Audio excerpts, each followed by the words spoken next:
welcome to the Hadassah Collective Podcast. I'm your host, Claire Marrinan. The Hadassah Collective is a unique, wellness-centered community created in and inspired by India, the birthplace of holistic health disciplines. The Hadassah Collective Podcast brings together a carefully curated selection of my most trusted and inspiring innovators from every area of the health and wellness space.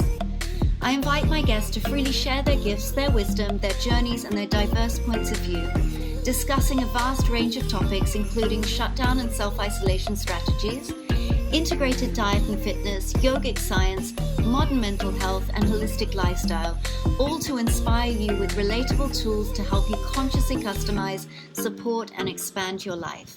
Welcome back to part 2 of the Human Design Experiment episodes with Rachel Lieberman from Pure Generators.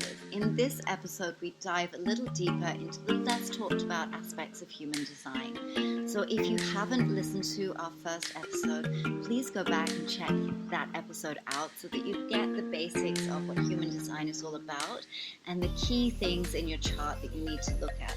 In this episode, we go a little deeper into some of the more intricate parts of your chart. So as with the last episode, I highly recommend printing out your chart or having it in front of you as you go through the episode so that you can see the parts and the aspects of the human design chart that we're discussing in relation to your own chart. And you can find your chart at myhumandesign.com. And I will get stuck into this episode. I hope you enjoy it.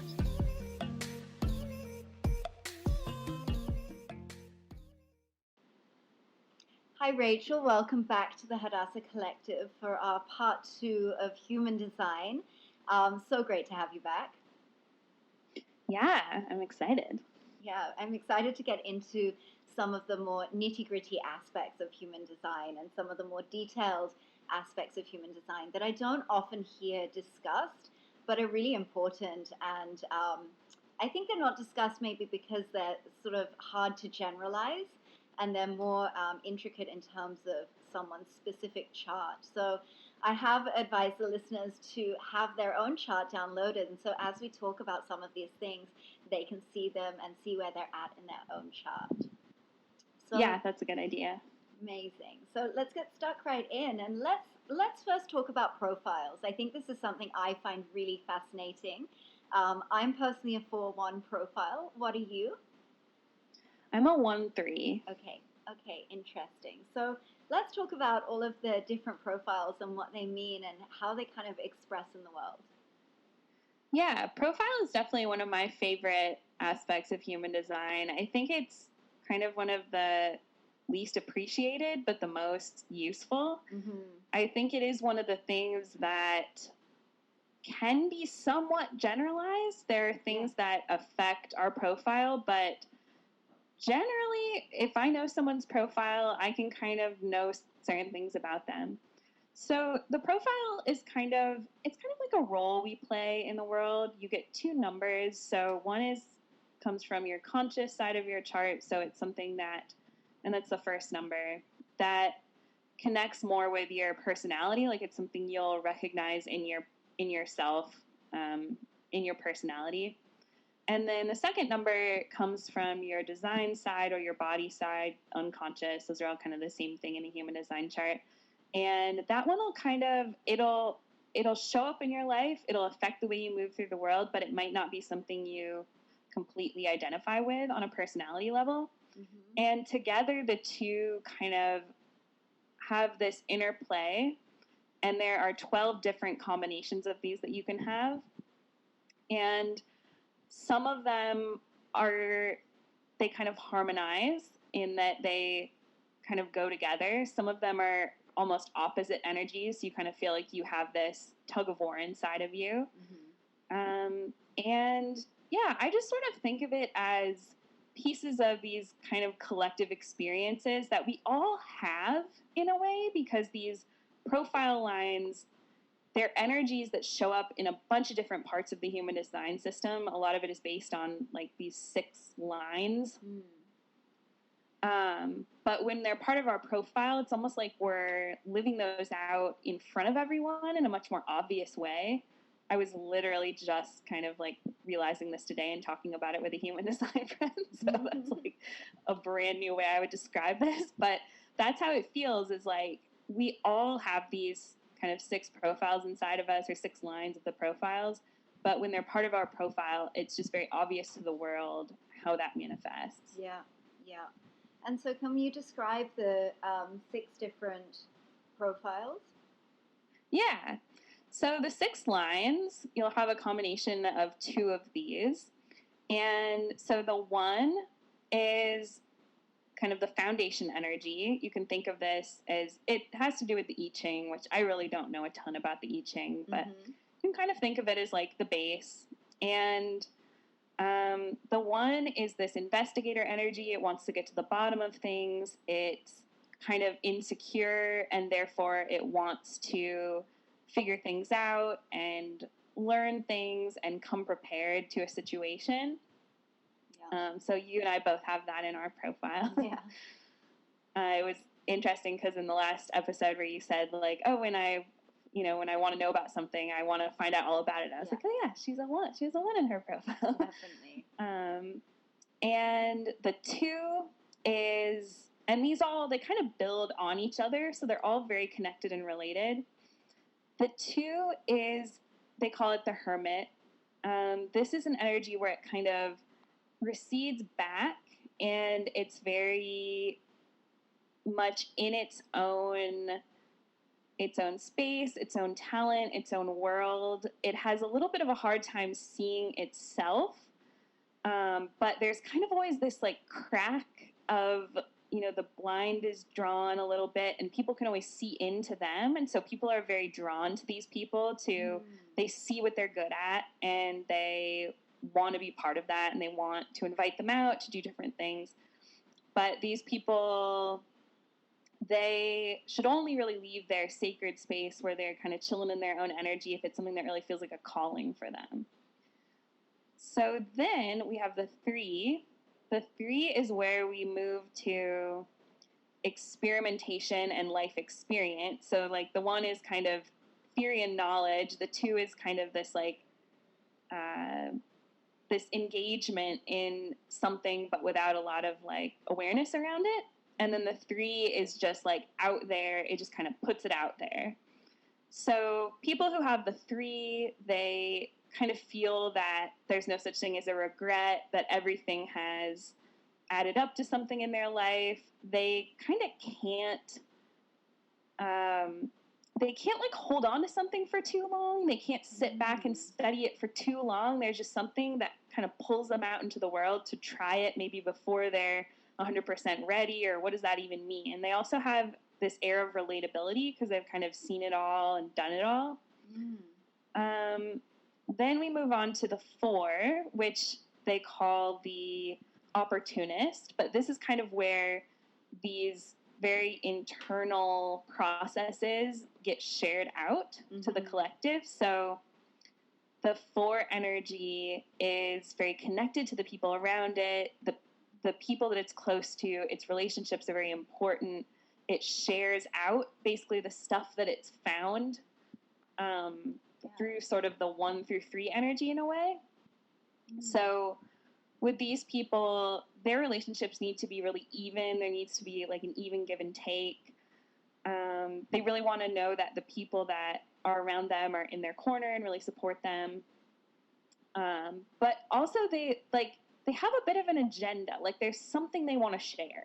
They want to get it out there.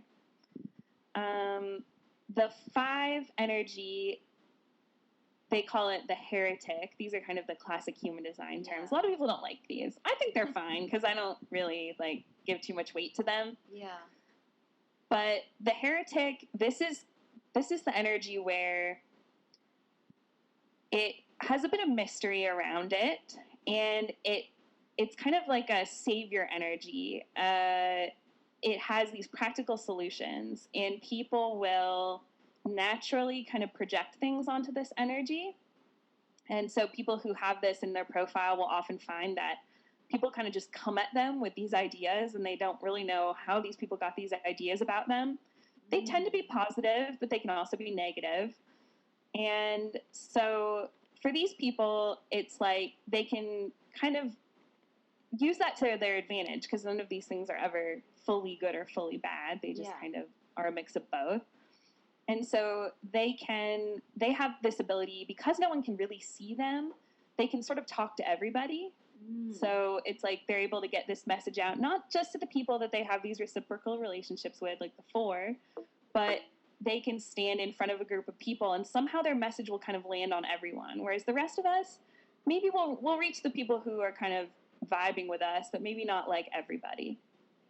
And then the 6 is kind of the culmination of all of this. And this is where the energy sort of takes a step back and observes. And the 6, they call it the role model, because no matter what they're doing or whether they're aware of it or not, people can always see them. They're sort of up, away from sort of the chaos below. And people are always looking to them for the example for what they should be doing. And so this is kind of the leader energy, because it has all the wisdom of all of these energies under it that have gone through all of the experience, gathering all these things and experiencing all these things and sharing all these things. And they're the ones who can kind of take a step back and just see how it all connects together. So there's the profile lines. Yeah, wow, that's so interesting. And so when you were talking about conscious and unconscious, so R1 is positioned differently. So yours is conscious or unconscious? Mine's conscious, so it's more aligned with my personality, and then yours is unconscious. Okay, yeah, that's interesting. That is interesting. Yeah. And so my conscious would be my 4, my, wanting to share, my sharing with people. But I think that's a really nice way of describing the 4-1, actually, because it's something that, I've tried to do a lot of research on, but there's not a lot of information out there about sort of living aligned with this 4-1. And I think that's quite a fascinating way to put it, and it makes sense that it's like I have this quiet investigator, I get obsessed with things, but then I want to share what I'm obsessed with. I sort of feel like even with the Hadassah Collective, I'm living that, I found all of these amazing people and their information, and I want to share that with people. So that's a really interesting eye-opener for me in that space. And so how do you suggest people work with their profiles? Yeah, I think just learning the basics of what these energies mean, and then just starting to observe yourself. And I think learning the profile of a few really key people in your life that you know really well is super helpful. That has been the most educational to me, is just see, like, I didn't really understand that interplay between the 4 and 1 for a long time, because theoretically a lot of this stuff that you read about human design is kind of like they say the same stuff over and over again. It's like, what does that even mean? But my dad is a 1-4, and finally after a while I was like, oh, I get it. So it's like he's always doing this research, and then he wants to like tell everyone about it. So then I kind of started to understand how those two went together, and then as I went on, I started to understand the 4-1 a bit better, which is it's different, it's similar. But I think that's a really good, just get like the basic understanding and then start seeing how it shows up in people's lives is a really good way to go about it. Absolutely. I'm interested to see, I'm going to have a look at my mum's chart actually, because I'm sure she is a 1-4. And it's kind of a different expression of this. It's similar energies, but it's a different expression. Whereas my mum will be researching something, and she's the most, if you want something researched, she's the one to go to. But you'll know she's researching it, and then she wants to share it with people. Whereas I think the 4-1 is kind of the opposite to that, is what we'll maybe quietly research things and figure things out. And then once we're ready, we'll want to share that once we've kind of, not mastered it, but got our head around it or created our own perspective around it. So that's fascinating. Yeah, profiles, I think, very, very interesting, an integral part. But that's a great tip to be able to understand the people around you better in quite a simple way. Yeah, because we all have, I mean, even in these coronavirus times, we've got someone in our life that we're connected to, or at least we're at some point. So it's just like it's the best like free education there is, basically. Just seeing how people are showing these things. And I mean, the way that, I guess you're curious about the 4-1, like the way that I have come to understand it is that, you know, they say it's like these, you know, 4-1s have no karma or whatever. Mm-hmm. That has never fully landed with me. Like this idea of the bonus life, like I sort of get it. I could sort of see how you would think about it that way, but I don't think it's very helpful in like actually knowing how to live with it. 'Cause it's like, what does that even mean? Yeah, it's like, okay, and great. The way I see it is do whatever I want, and it doesn't matter. It's like, no. Exactly. I think the way that I see it is there's this like, for me, so I'm a 3-line, I'm a 1-3, and so how that shows up is like, on the personality level, I want to get to the truth of something. Like I have this strong drive to figure out the truth. What's the truth? Yeah. So I'll research and I'll do the thing and whatever, and I'll do my, you know, my observations. But then there's also a part of me that says, but how do we know if it's the truth if we don't test it out? And so I have to test it out. That's that 3. And so it's always this interplay of like, all right, you think this is the truth. Now go try it out. Like, is it? Nope. Okay, back to the drawing board. Is it holding up? Yep, it's still holding up. And like, it'll hold up until, nope, it's not holding up. Okay, back to the drawing board. So it's like you're just in this constant, like we're called kind of like the mutators. Yeah. But with the 4, they don't question the truth that they have or find with their 1.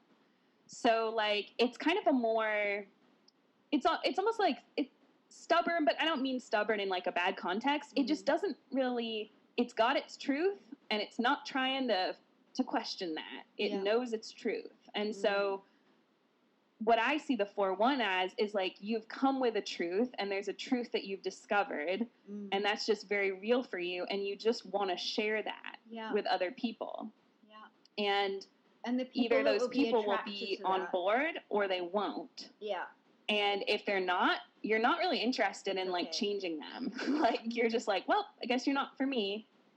Yeah, I think that actually sums me up really well, to be honest, because, you know, I will have a deep knowing about something, and I know what you're saying in a stubborn kind of way, because when I have an inner knowing, the external doesn't challenge that for me. Yeah. You know, and so I am kind of grounded in that inner knowing, and you're right. I always just feel like the people that are meant to receive it will receive it. And if they don't, that's okay. You know? So that's a nice expression of that. I'm interested to see the flip side of yours, the 3-1, how that is expressed. Are they kind of the people that will play in life and then they'll learn their lessons? Is that sort of the flip side of that they'll do the experimenting and then they'll investigate why that didn't work out or why that worked out? So interestingly enough, that one doesn't actually exist. It's random how these are. Yeah, so it's like the 1-3 exists, but it's like not every combination exists.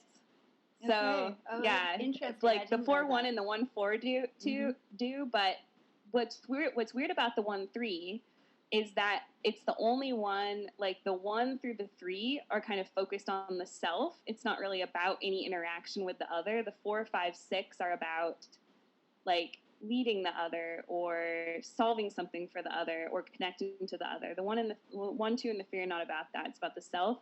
So the 1-3 is the only one where you don't really, your process isn't about the other. So it's not like other people don't factor in. They definitely do.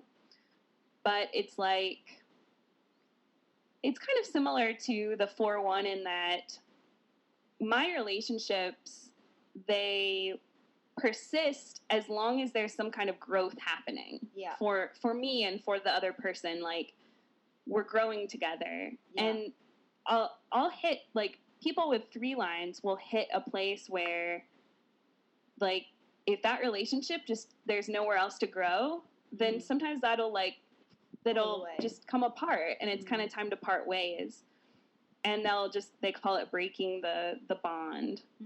So yeah, it's sort of interesting. It's like sometimes people look at 1-3s and they're like, well, that's kind of, you know, these people just not care about other people. But no, it's not like that at all. It's like we do really care about other people. Like I've heard it described as like they love being a teacher, they love having a class, but they don't really care who the students are as long as they're students. Yeah. So it's kind of like like we love the people when they're on the journey with us. Yeah. But we don't like if they're not wanting to be on the journey anymore, like we'll find someone else. So yeah, I don't really know why there's not a 3-1. Yeah, that's I don't know. It just I have no idea.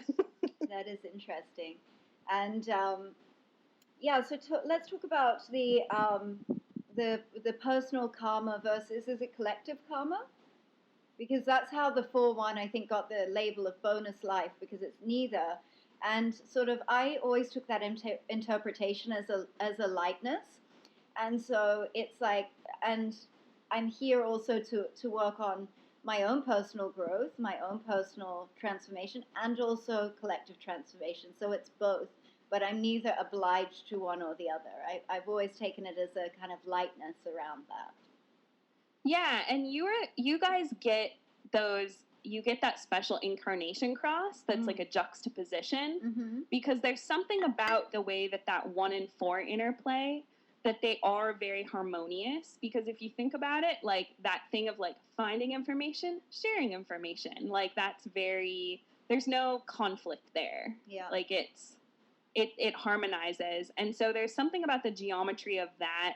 I don't explain this very well, but it's fixed. It doesn't move. So you kind of come into life with this destiny, and yeah, I think maybe that's kind of the idea of the karma is like, you're not here to like rebalance anything this time, maybe. It's kind of like you're in this just very like balanced kind of fixed place. And it's like people with mine, they call them, we get these right angle incarnation crosses. It's like we're working something out within the self, and then the people who get the left angle ones are working something out within the other, and you're just kind of floating in the middle somewhere. Interesting. And so let's label these sorts of things. So the energy types, so the generator, manifesting generator, etc. This is sort of how we express energy in the world. But yeah, so let's sort of label these as expressions of how we show up in the world, I guess, and put it into some context. Like the energy types are how we express energy, how we deliver energy, and how energy moves through us. Is that correct? Yeah, it's kind of like how we take action in the world. We didn't even really talk about the authorities, but that's how we make decisions. There's a lot. I mean, there's a lot of those. Most people are either making decisions from their gut, like a yes or no, or through emotions. But there's a lot of different authorities. So yeah, it's basically like how we move forward, how we make decisions. What was the next one you wanted to? Maybe profiles as well. So what does that look? Is that is that tied to our purpose in the world? Yeah, I think it's sort of the most grounded way that our purpose shows up, because purpose can be such a deep soul thing. Yeah. But this is like a very grounded expression of kind of, it's still a how. It's like how we kind of play that role in the world. Yeah.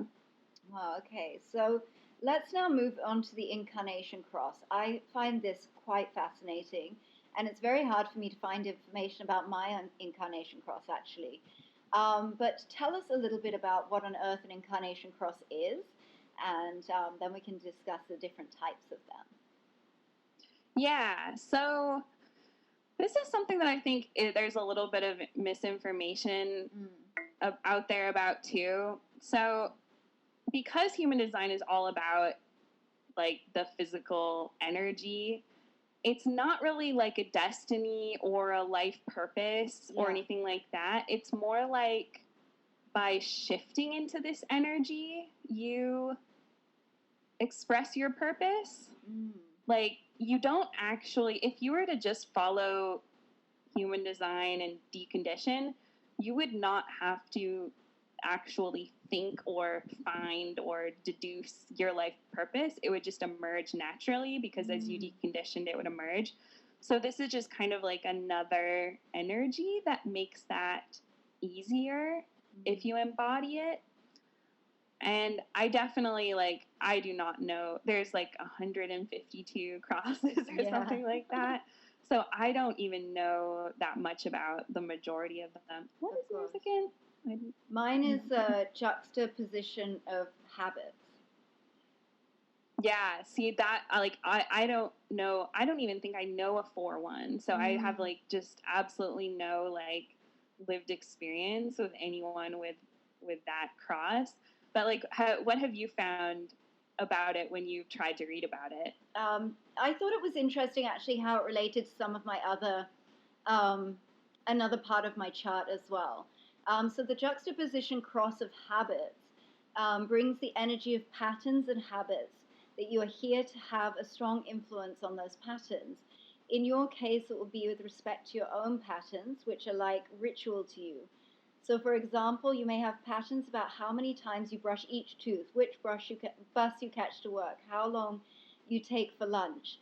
And at times you may be very rigid about these things, but what you offer the rest of the world is that by having patterns, you can find individual rhythm. Without patterns, life can be chaotic, and you can help demonstrate the power of rhythm in life. And so I thought that was quite interesting, because it's sort of part of my deconditioning, actually. You know, I really used to be, I know that you're kind of into astrology as well, so I found like South Node, North Node very empowering for me.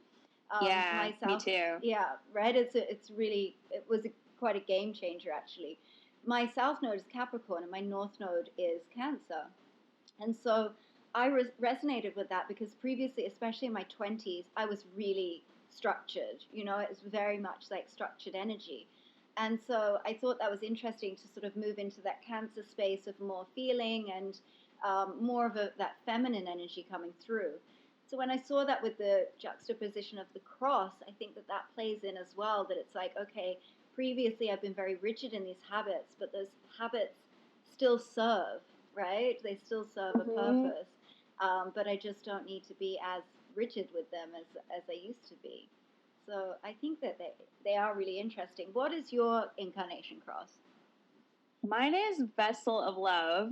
So this is a fairly common That sounds a good one. Yeah, it's a good one, and I think it's really interesting that you bring up the point of how sometimes these things can conflict a little bit with other parts of our chart, our North Node, our South Node, and yeah, so mine is, because each of the I think the left angles have like 2 variants and the right angles can have like 4 different variants of each cross. So mine is primarily about, it's about really living in that energy of love. And it breaks it down into like 4 different types of love. It's like love of self, love of humanity, love of the body and the sensual experience, and then like sort of cosmic universal love. And actually the one that is like mine is focused on is the love of the body and the sensual, and I've never fully resonated with that. And then fairly recently I realized, it's also my South Node, literally that same gate. It's the 46. Yeah. So that would be why that one doesn't fully, I'm like, I get it. Like, I get why that's important, but I don't feel like I'm, like, going there. So I kind of didn't really get it. But I'm like, it's also my South Node. So, yeah, it's kind of like but it still works. It's like by remembering to be in that energy, I don't really need to, like, force it. Kind of like you're talking about, just allowing it to be there. Yeah. That's interesting, like, for me, that both of us recognize that incarnation cross is sort of, you know, it speaks about this, it sort of speaks of the South Node, or it has the same flavor of the South Node. Yeah, it literally does. Even though our incarnation cross is always tied to our conscious sun, which is kind of like our sun sign. I'm a Virgo sun, but I'm the 21st of September, and I'm a Libra South node. But in the way that these gates happen to work, that year, that gate happened to be like a Libra gate, even though I'm a Virgo. Yeah. So yeah, it is literally a Libra like sun, and then I have a Libra South node. So it is really interesting. But I think, like, do you feel that when you allow those like rhythms and patterns to be in your life, that your life flows smoother? Yeah, but it's I don't really, as a personality, I'm always looking, like I can see patterns very clearly, like I can read energetics very clearly. I can see patterns in everything. And so I don't necessarily need to decide, oh, I need a routine for this, or I've already got that, And so I think what it is for me is accepting that, great, you already have the structure, but don't be so attached to it. It isn't the be all and end all of everything. And, if you eat bad food one day, then you know what I mean? I think, previously I would have been like, I'm eating healthy this week. And, oh, Tuesday I ate pizza. Well, you know what? Scrap it. We'll start again on Monday. Whereas that kind of patterning has never served me. Whereas this more free flow of like, okay, so what, I had pizza, tomorrow I'll have a smoothie for breakfast. Like, that. So not holding too tightly to the patterns, but being aware that they're there is a good thing. Totally. Yeah, or even just questioning the idea of like, what is a pattern? What is maybe you eat pizza like every week, but a different day. Is that still a pattern? It's so interesting. Like, it just makes you like this concept of consistency. You just described my dream life. Yeah. Like this concept of like, oh, you have to be consistent, or generators are consistent in their energy. That comes up a lot. And I don't, it's like I've had to really expand my concept of what consistent means, because consistent could be every day, but it could also be like once every 2 weeks. So it's like, are you doing something consistently every day? I really have a problem with doing anything every day. It's just not who I am. But do I do it enough and frequently enough? Yeah. So that's consistent.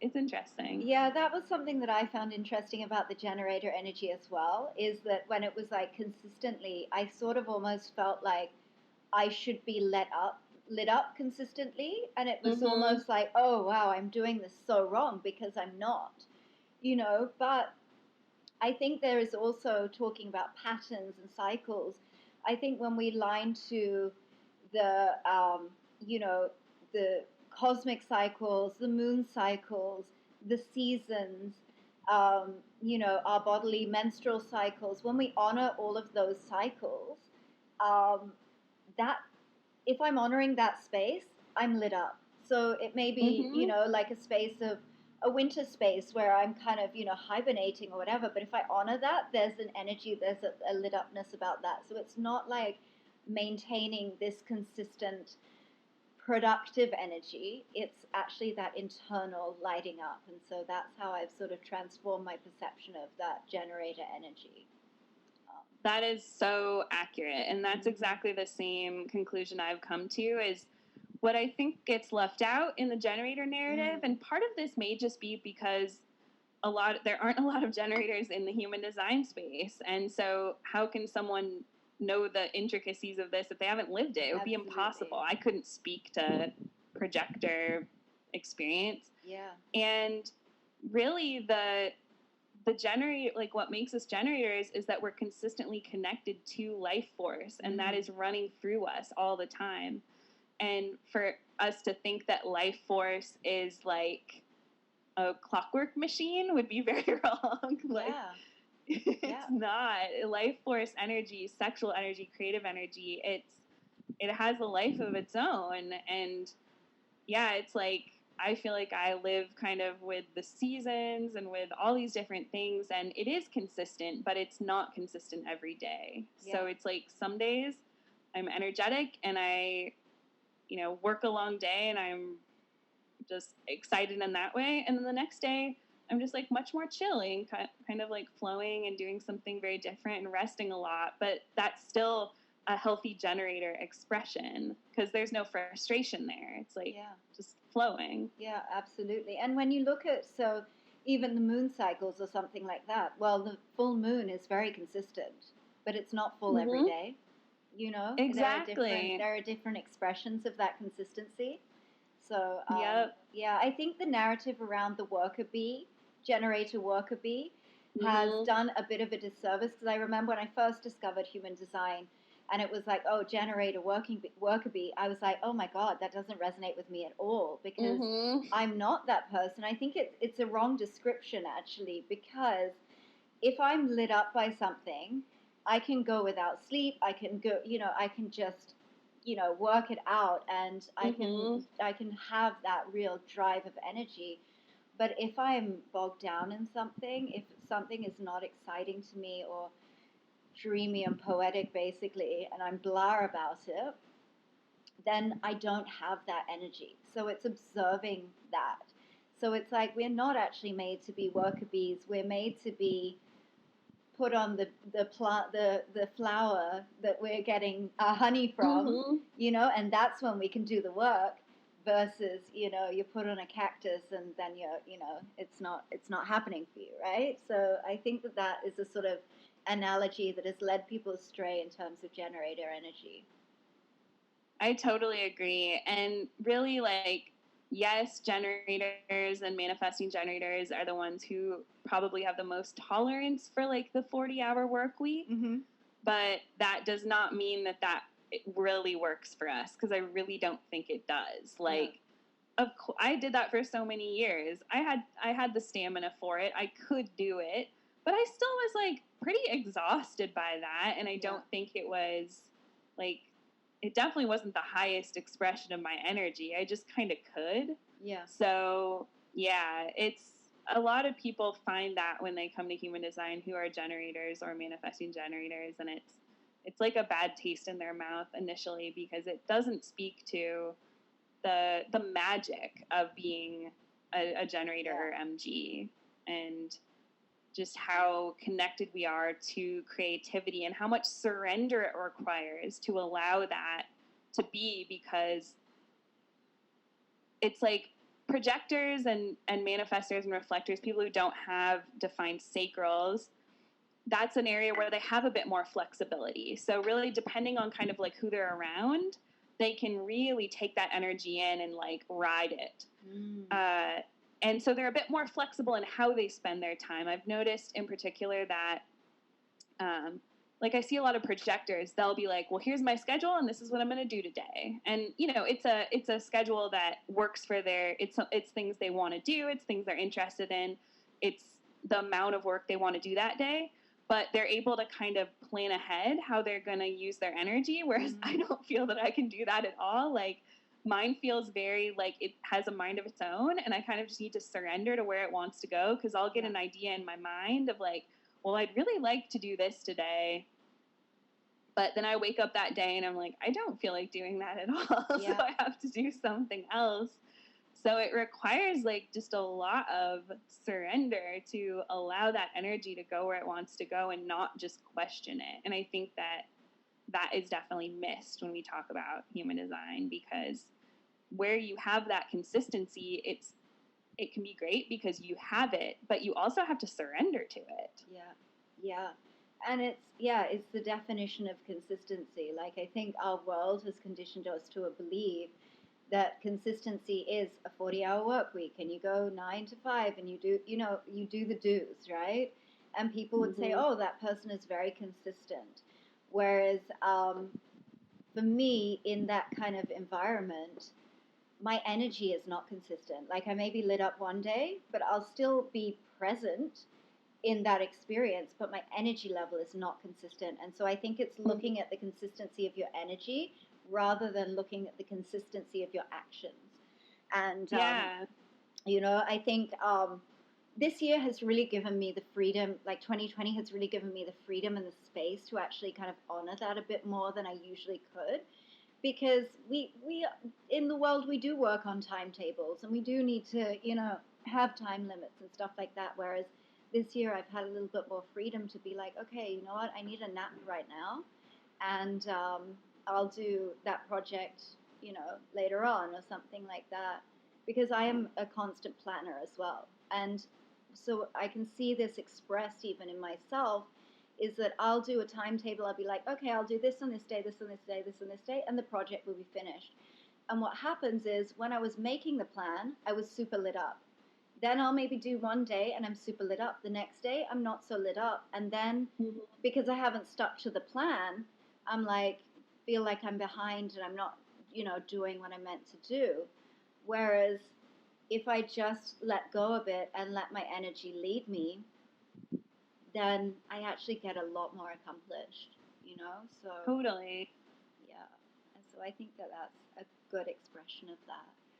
So let's quickly talk about variables. I think this is interesting. It's such an easy, practical way that even a brand new person who's just ventured into human design can see on their chart and identify on their chart. So let's talk a little bit about that, what they are, where they're placed.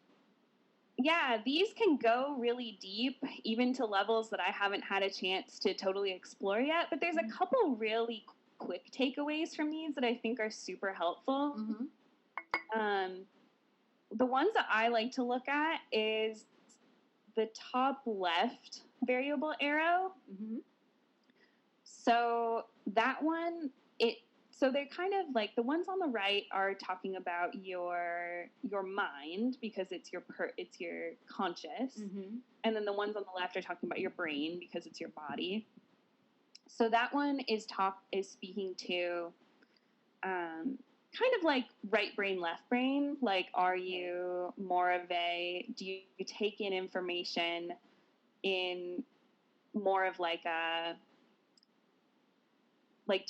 it's really like digestion. Do you digest in a more focused way and consistent way, or in a more like open and less linear way?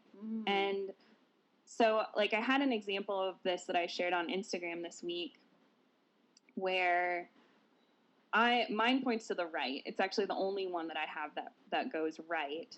And I think generally, so the way that these kind of work is like, we're moving from a world where they were all going left to a world where they're all going right. Yeah. So more people with the right-facing ones are being born. And so typically where you've got a right-facing one, you've probably taken on quite a bit of conditioning.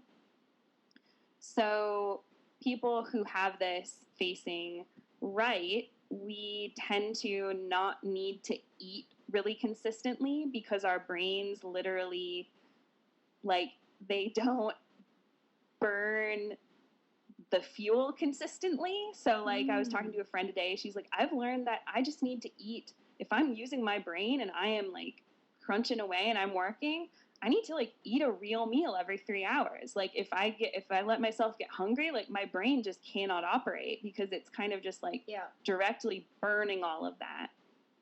And then for me, being a right brain person, I don't eat, like, I'll wake up, I'll have, like, some water, and then I might not have breakfast until 1 or something. Like, it's just, like, I just eat when I need to. And then another day, maybe I wake up and I'm hungry right away, and I have something that I'm doing, and that's what feels right. So it's kind of like my brain operates in this less direct way. Let me pull up yours. What is yours? So for those that are listening, the areas you can find these variables on the chart, you'll notice at the top of the chart on either side towards the head area, there are 4 arrows. And so we're kind of breaking down what each of those arrows means depending on where they're pointing. So it's an interesting analysis. Yeah, okay, I have yours back. Yeah, so yours is going left. So how do you, and this is something that I personally am still really experimenting with, but like, how do you, also it's about like focus. So people with that arrow, typically they're going to focus on one thing at a time. Whereas if it's going to the right, like mine, we're kind of taking in a lot of information peripherally. So the example that I gave this week was that my stepson, his face is left. He's just got a lot of that left in his chart.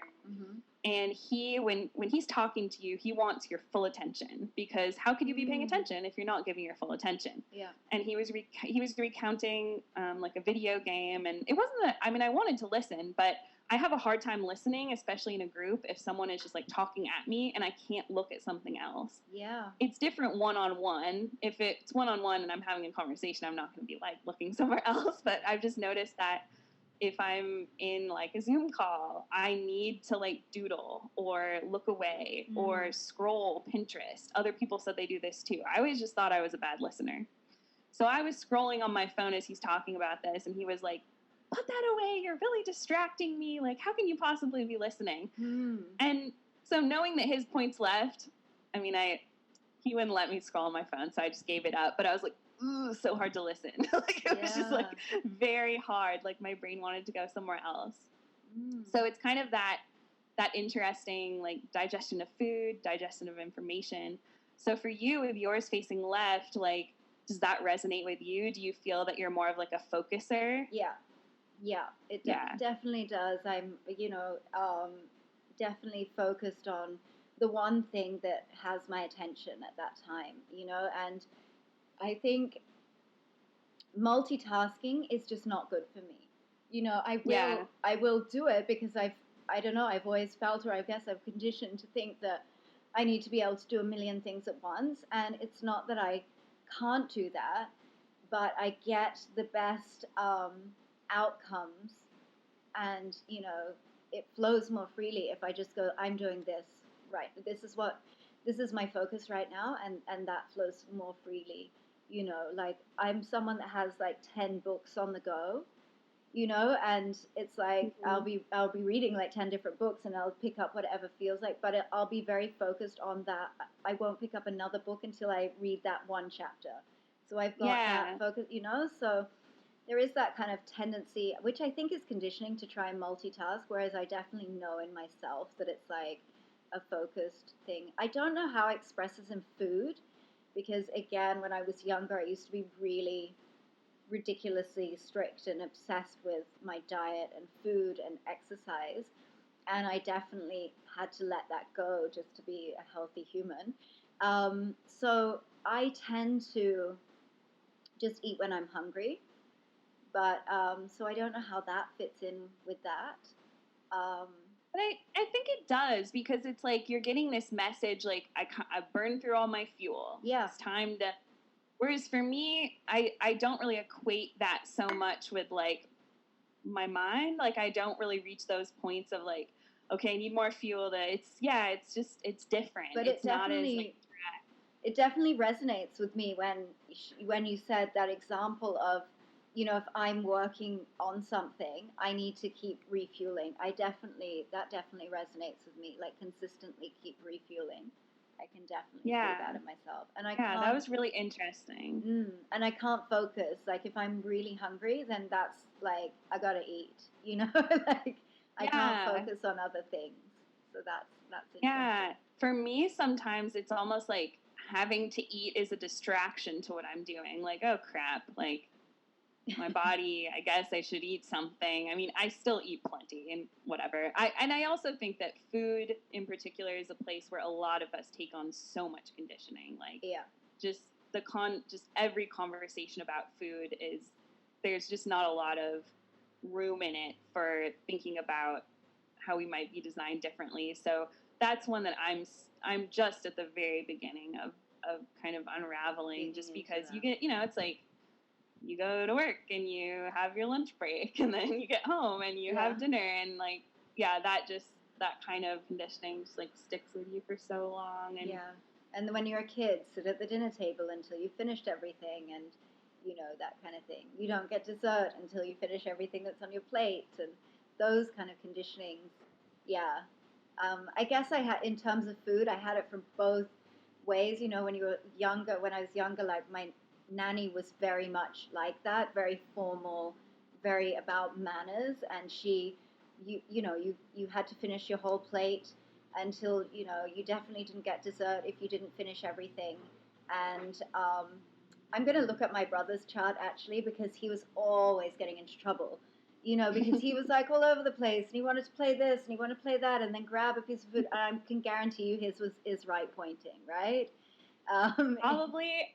Or there's even like other things. I mean, there's so much. I am not an expert at all in this part of it, but we all have kind of like a certain like eating style, and there's some people that called like nervous, where they literally can't like digest their food well unless they're moving around, and there's a lot of like stuff around them, like they need to be moving around in their environment. So I bet you money that's his, because it's just like you can pick.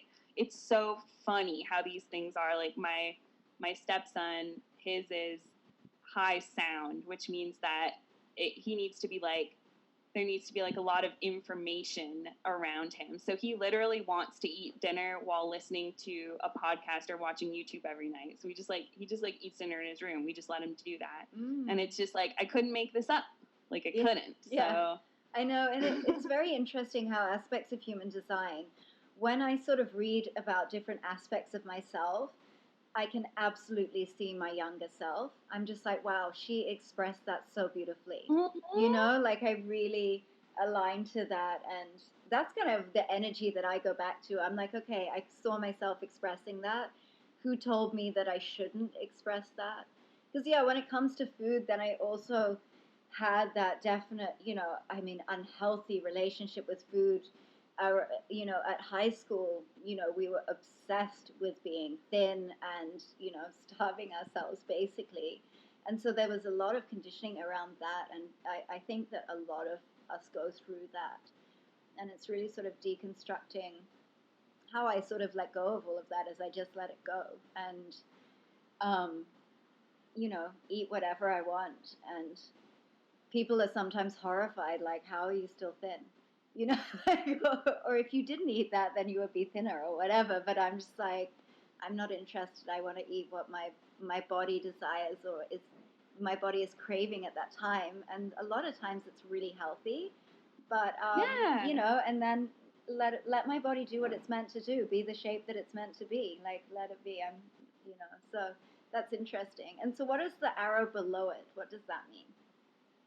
So that one, like my main takeaway from that arrow is it's speaking to your environment. So we each have like an ideal human design environment, which is also kind of a lot to get into.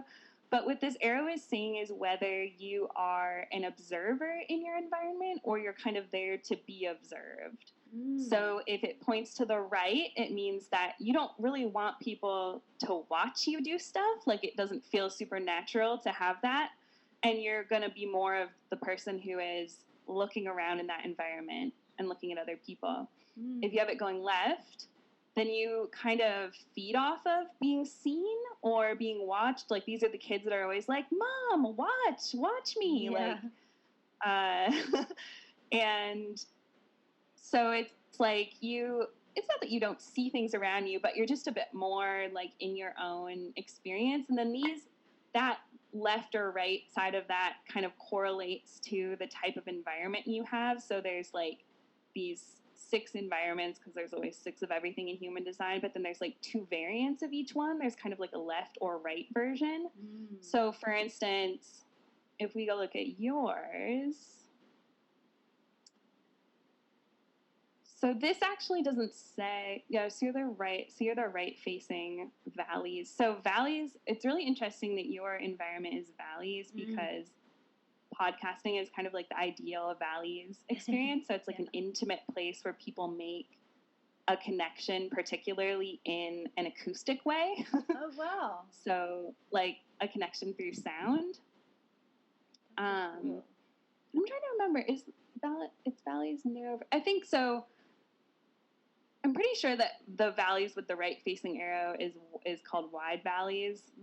I could be wrong about that, but there's 2 valleys. So there's like wide valleys where it's like a more general,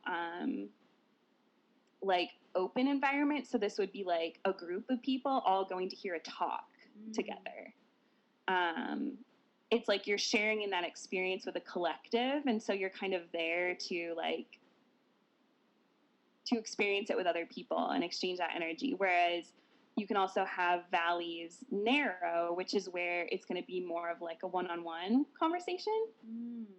But they're both about kind of like that sound exchange and like an intimate environment, but one's a bit more like open than the other. So each environment kind of has that. Like mine is wet kitchens, which is kind of funny. What does that mean? Yeah, I have a friend who doesn't really know human design, and she's also wet kitchens, and every once in a while she'll text me and be like, "So Rach, what about the wet kitchen?" Like, I don't know. Wet kitchens is kind of like, it's like alchemy. It's like a city, a lot of different energies mixing together. Like for me, just sitting in a sidewalk cafe in a busy city, that's kind of that ideal environment for me. So with wet kitchens, I'm the one who kind of likes to be like seen in the environment. So I do kind of like, it's like I did a little experiment the other day, and I filmed something for something I'm going to make, and I went into my ideal environment, and I set up at this table, and I was kind of just like, oh yeah, I'm like vibing on this. This is great. Haven't been out of the house much in a while. I was outside. And I just started to notice, like, people were just really looking at me. I mean, I had a camera with me, but it was like they were like interacting with me and coming up, and I was like filming something. This guy like jumped into my shot, and I was like, yeah, this is me in kitchens, and people are watching me in the kitchen. Okay. And in the other one, it's called dry kitchens. Something. You're cooking up something in the kitchen. Yeah. That's so cool. And it was like, together we kind of cooked up something in a way, because now, like, that guy's going to be in my video. He was like, I hope you like that. I was like, oh, it's a video. I got you. Like, and I love that example, because now I can use it and be like, this is me in my kitchens. Yeah.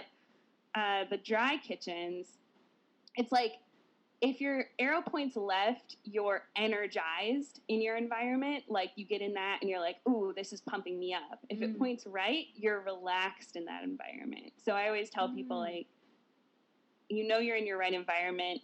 If you're like an energized person, you're feeling energized, like a left arrow person. And if you're a right arrow person, you're in the right one if you're feeling relaxed. Because that is definitely not my experience when I go out like that. Like, I'm energized. Whereas someone else with that right-facing environment would be like chilled out. So yeah, okay, that's so interesting, because I've not really delved into the environment kind of thing, because the valleys, especially this year, because I am somewhat isolated. I'm not in India where I usually live, and so I'm on my own mostly. Or I'm not mostly, but I'm on my own a lot more than I usually would. I'm not in my valley environment. And so I was like, how does this work in this space? But it's really interesting that you brought in the podcasting element, because I'm connecting with my people in an audio thing. When you said that as well, I was just like, I love being at a music festival. So that's so in line with that. Like, I'm super relaxed in that space as well. That's so in line with that. It's so interesting how these things just like match in your life. It's really cool. Totally. And the other side, the other two arrows, the black arrows. Yeah, to be totally honest, these are still kind of ones that I am learning about. But a really good takeaway from the bottom right arrow is that this is used a lot in like manifestation. Like Lacey Phillips uses it in her manifestation stuff. Yeah. But I think it's solid. The way that she uses it is, it's kind of about like, it's almost like your perspective on things. And if you have it facing toward the left, when you look toward your future, when you are like getting a perspective on something, being really clear kind of as you look toward that future is really, like, that's very healthy for you, and it helps you kind of program your sort of inner GPS. Like, I talk about that in my readings with people, like, what you're doing, especially as a generator, because your whole life is based on your desires and your yes or no to something, is by knowing what your desire is, you're kind of like just putting those coordinates in, and then you don't really have to think about it too much. Your yeses and your nos from there on out will kind of guide you in the right direction. So if you've got it left facing, being really specific about what you want to like create or bring into the world is really helpful. Yeah. And if you have it right facing, like you're just not like forcing yourself to be specific in some way can like rob you of some experiences that you're meant to have. So for instance, like my partner, his face is right. And I mean, he like, if I were to ask him, what's your dream? What's your goal? He'd be like, what? I don't know. Like, I just want to do the thing that I am enjoying right now. And that's completely correct for him. For me, I have it facing left. And so I'm very clear on where I want to go. And so, yeah, I'm kind of like the one that has the plan for all of us, because I'm the one in the house that has that facing left. So, and so knowing that with the two of them, my partner and his son, like, you know, they both have a lot of talents and they want to do a lot of things. But if I were to push them to say like, well, what do you want to do with that? They would just be like, I don't know. And so I've done that before. Like I've asked them, like, do you want to do that? And they're just like, well, I don't know. Maybe, yeah, maybe. And so now I just know that, because before I might have been like, well, you need to know what you're going to do, because how are you going to get there? But that's not true for them. Yeah. So I've heard it described as well as the right facing is, the left facing is like the details, and the right facing is how do I want to feel, you know? So maybe the left facing in terms of manifestation is like specifics of like what we want to birth in the world, you know, physically, and whereas the right facing is more about how do we want to feel around whatever we're birthing into the world. So I thought that was quite. But is there anything, this is one question actually that I wanted to ask you about human design. When we look at like astrology charts, for example, for me, when I look at my astrology chart, it's a lot of space of understanding, an overview of understanding of what my potential personality traits lean towards. And I find it particularly useful to have that information, because then I can be like, okay, I'm a Sagittarius. I can tend to be, you know, speak my mind and be abrupt or whatever, which is a great trait, being, you know, direct and honest and everything like that. But there's a space to bring myself into balance, you know, and so I observe that kind of chart in that way, that it's like, okay, here are my points. I can tend to lean out of balance on this, so I can balance it out. Do we look at human design in a similar way? So like for me, I tend to lean towards being very specific, but would it help me to balance it out, to bring in some of that feeling energy into that? Or is it a go with what it tells you, because that's where you're going to find your flow? Yeah, I mean, it's with those, it's not as like malleable. It kind of is just like how you are, you aren't. But I would say that given that this is a new system and we're not giving our power over to random things, like it's always just better to experiment with it. It's like, if something doesn't resonate for you, then try the other thing. But like for you and me, it sounds like we know that being clear on it is so much better, because if we place the order without all the details, we tend to not like what we get back.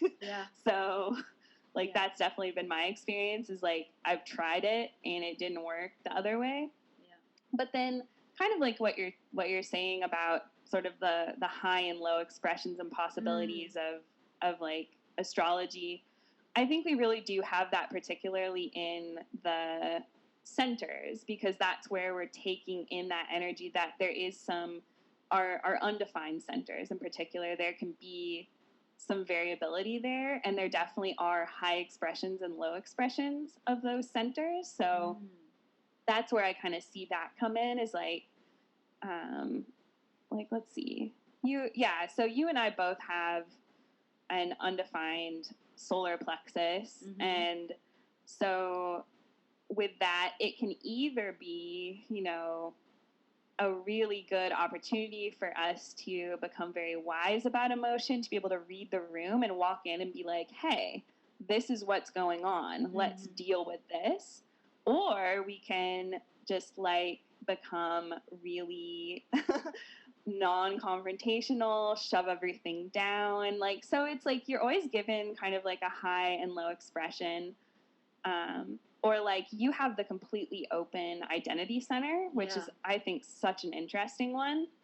Yeah. And it's like you can either feel like you are clinging on to other people for your sense of direction. That would be kind of like the low expression of that, and just grasping at straws, like, I'm this, I need to become, like, I need to define myself, I need to become one thing, I need to just occupy this one thing. Or you can look at it as, I have this magnet that pulls the exact right people and experiences to me. So it's like, it's not a lack of power, it's not a lack of self, it's just a different way of interacting. So that's where I really think about that a lot, because we do really have those two options. And like, you can see how, like, I feel like I spent my entire life just amplifying other people's emotions and shutting down in the face of dealing with those. And so balancing that has been really helpful. But then there's other things like the variable areas where they're a little bit kind of like just set. Like you can't really influence them, I guess. Yeah. So is that the defined centers are the ones where that you don't influence them? Yeah, like those can take on conditioning. But mostly it's just like, for instance, I grew up with a mom who has, like you, the completely undefined identity center, but then mine is super defined. And so I kind of grew up with this message of like, you don't need to, like, you should try things out. You could, you never know. Like, how do you know you won't enjoy that? Like, how do you know that's where you're going? And so I kind of got that conditioning. So the defined centers can be conditioned. When what I had to kind of do was unravel, like, no, I can kind of just trust that thing in there because that's kind of just in me.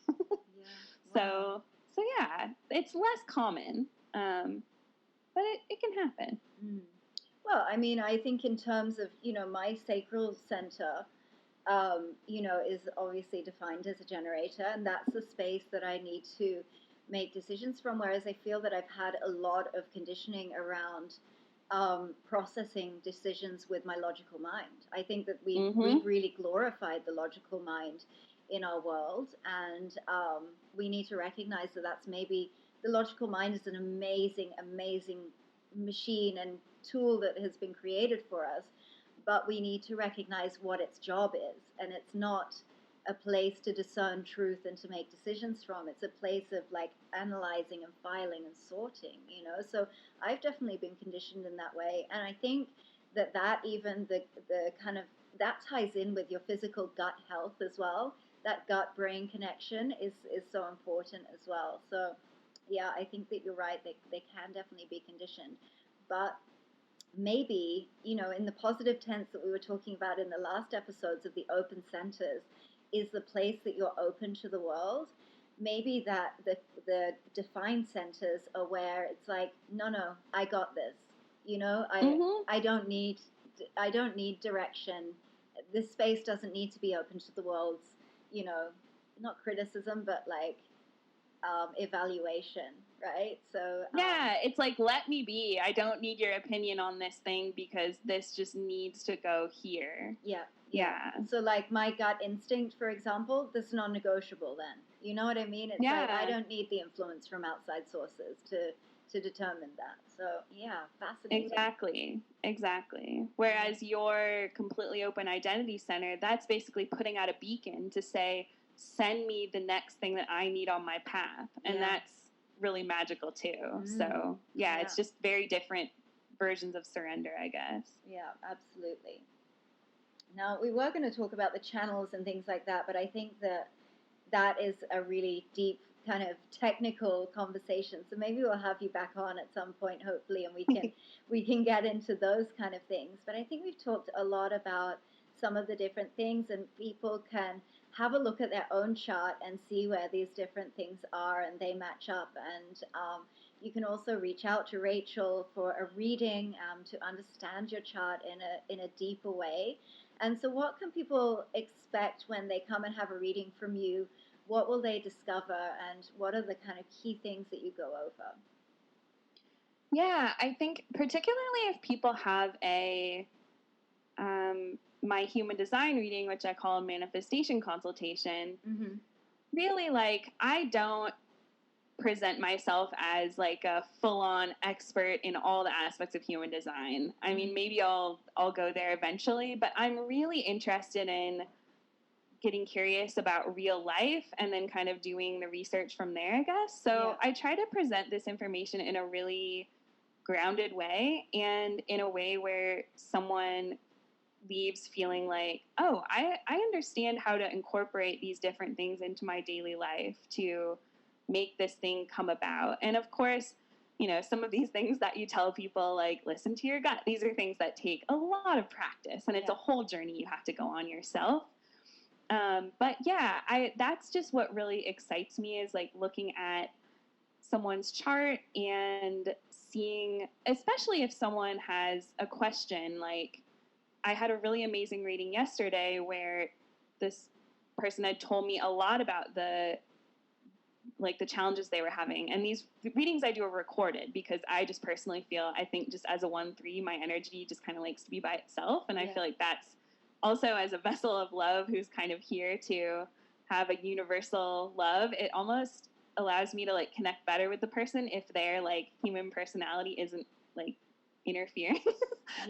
So I guess that's why I do it that way. Do you have an undefined emotional center as well? That too. So maybe when that person is in front of you, you're picking up on what they're feeling.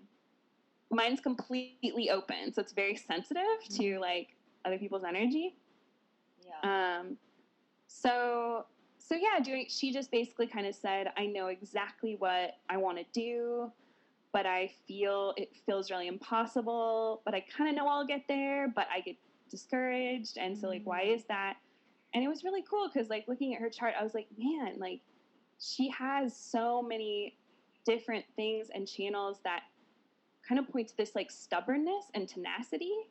And so for her to feel that something is insurmountable or she doesn't know how she's going to achieve it, that's actually really in alignment for her and completely healthy. To know exactly what she wants, also completely healthy, and she will get there. It's like she has this stubborn energy. And so kind of what I pointed her to was like beyond just, you know, basic information kind of about her environment and profile and things like that, was like, you know, don't let anything push your very strong, tenacious energy in a direction that doesn't feel natural for you, because that vehicle that you have, more so than most people, is just very strong. Kind of, I said, like a river cutting through rock, basically. Wow.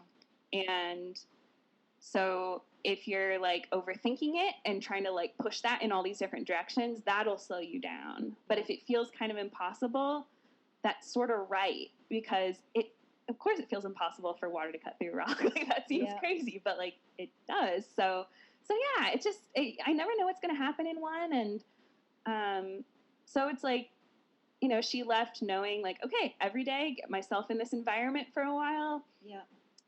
Understand, you know, how I'm going to best show up and interact with people, like in my relationships, just with those profile numbers, and then just how to work with that inner authority, that gut response. And so, yeah, that's what I'm really interested in doing in those readings. And they're always really magical. Yeah, I'm sure. They sound incredible. And can you recommend any resources as well that you think might be useful for our listeners that want to sort of have a look deeper into their human design? Yeah, so I think that a combination of following some people online that I think do a really good job of sharing their real life experience. So 3 people that I would recommend are Vanessa Henry. She's just at Vanessa Henry. She is a manifester and a friend of mine that I just have met through Instagram and through human design. And then P, the fairy, but Feary, like P as in PEA. She's a manifesting generator. She has really interesting perspective and information that she shares. And then there's one more Yes. And then Alex Cantone, so Alexcantone, she was specializing in children, but she's kind of expanding out now, and she's a projector. So these are all 3 very different types. They're great to follow. I think if you're into books, most of the books out there are kind of from the original generation human design people. But I really like this little book called The Human Design Activation Guide by Karen Curry Parker. I think it's really tangible and like simple, but without being too simple. And she really gets to the kind of the mission behind why we're doing all of this. And I think that's really beautiful. And then if you're just someone, like, I find a lot of people are trying to find information about the gates and channels and things in particular online.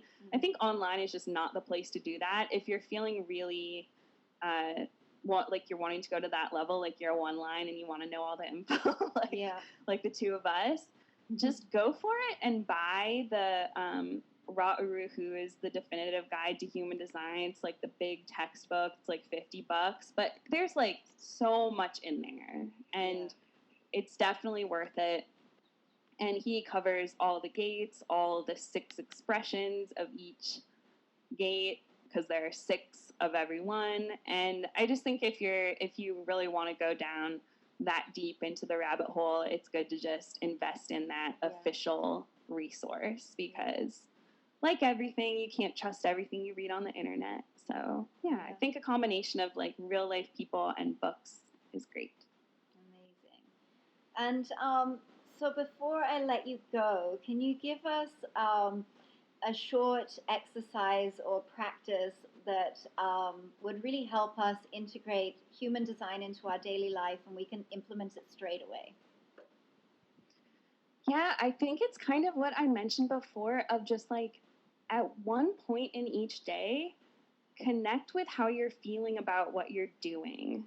I think particularly as a generator or manifesting generator, the world is built in a way that we can kind of handle it. I think often non-sacrals, the reflectors, projectors, and manifestors of the world realize much earlier in their lives that that's not for them, that they need to do something different. I think for generators and manifesting generators, we get kind of sucked into doing things in a certain way, and we don't notice when we're starting to feel that sinking, contracting, not lit up feeling. And so it can be hard to admit that you're having that, but the more that you could, because you're like, what do I do with this? I need to make money. I need to, it can kind of send you into a panic. But it doesn't have to be that drastic of a change that you make. Sometimes it's as simple as like, ooh, I feel really bad about this meeting that I have scheduled every Monday. Why is that? So like the morning when I feel more alert, and then all of a sudden that meeting might become a yes, So it's just little things like that. Like, what am I feeling that resistance toward in my life? And is there one small change I could make for that to be more of something that I feel excited about doing? And I think like the more you do that every day, those tiny little changes, like they add up into an entire life where it's like you aren't feeling forced to always be putting your energy into something that doesn't feel good for you. And what about the things that you kind of have to do? Like for me, I will procrastinate admin kind of things forever, because I'm just like, oh, so boring, and so, but it's a fact of life. It's a fact of having a business. We have, compliances and all of these kind of things. Yeah. How do you handle those things? Do you suggest delegation as much as possible? And, is there a way that you have a style that you kind of come at those things with a fresh perspective that sort of makes it feel lighter? How do you handle those sorts of things? Yeah, I think where possible, outsource, but of course that's not always possible. I'm not really at a place where I outsource almost anything in my life. So for those things that you can't do that with or you don't want to, I think that what I've found, like, I'm never going to want to do laundry. It's just not something I'm going to want to do. Yeah. But it's a fact of life.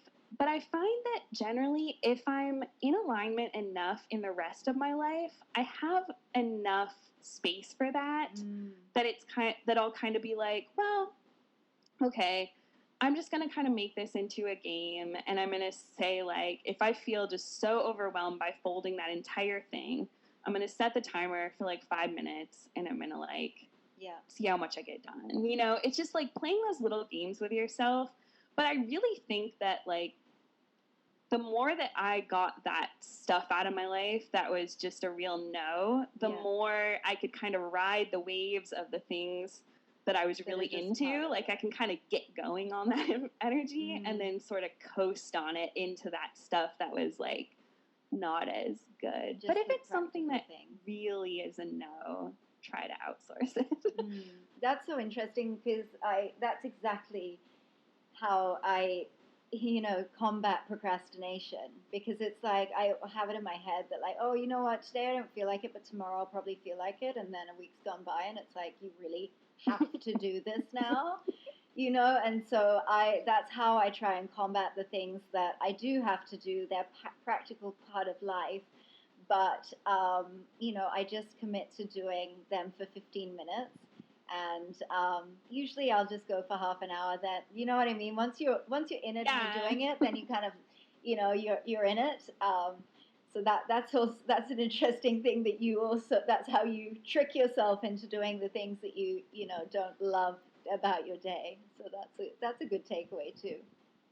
Yeah, I think something in particular for generators in particular, manifesting generators not as much. They can be a bit more like, they can move into action a little bit quicker, but like particularly for generators, which is 35% of us, we have a hard time getting going on stuff. Beginnings are always kind of the hardest for us. And it's hard for us to conceive of the fact that anything could ever be hard to keep going, because once we're rolling, it's like we can keep going forever. Like, it's almost hard to stop. So I think that just knowing that about myself, knowing that, like, starting the thing is going to be the hardest. Also, like, I've kind of gotten to the place where sometimes my brain wants me to do it before I actually have to do it. And maybe sometimes that's what my body's telling me. If I don't need to do that thing until Friday and I can easily accomplish it on Thursday, why is it on my to-do list on Monday? So I'll kind of go through and, like, just cross that out and recognize that, like, no, like, when I need to do that, my body will find the energy. So that's, like, another thing, too, is just, like, not letting my head dictate too much of, like, when I'm doing things, because generally it's, like, and there are ways you could explain why that is in my design and stuff, but it's, like, my body knows most of the time. So if it's really, really resisting it, sometimes I have to sit back and think, like, wait, does this actually have to happen right now, or could it maybe happen at a different time? And most of the time, if I give it the space, then I reach that moment and I'm like, well, that's due now. Then it's like, okay, then I do it. It's not a big problem. That's a great tip. That's a really great tip. And is there anything else that we haven't covered that you would really love to cover, or you have in your heart to share about human design?